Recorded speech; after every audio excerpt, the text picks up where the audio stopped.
Hoy te recuerdo, mi amor, qué lástima, yace un cariño, quizás un rencor sordo transite por mis venas.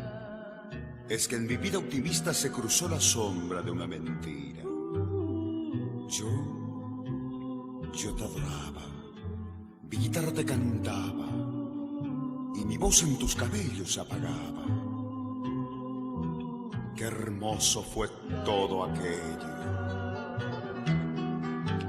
Amor, hoy me voy lejos de ti, en mi amargura sin fin. Quiero cantarte al partir.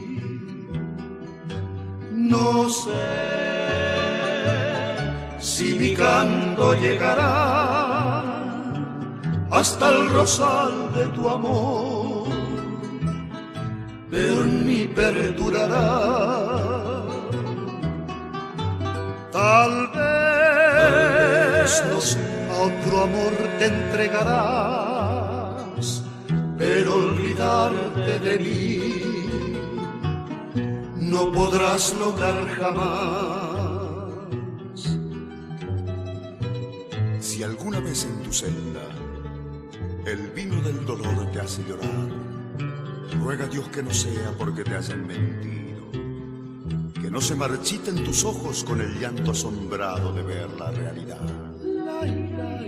Esa realidad cruel que cerró mi corazón, que me hizo tanto daño, que me dio tanto dolor. Ya no te quiero, pero qué triste sentirse vacío, sin fuerzas, sin ganas de amar.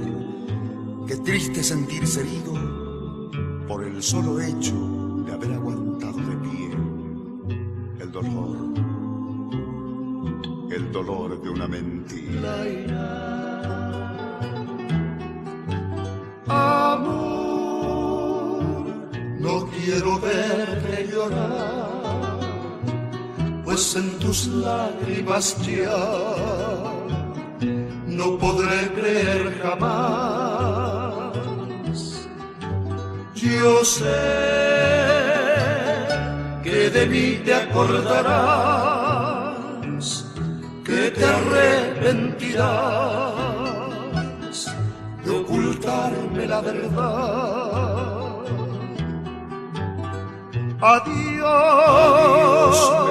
no he de besarte al partir, sé que me miente tu boca, antes prefiero morir, antes prefiero morir.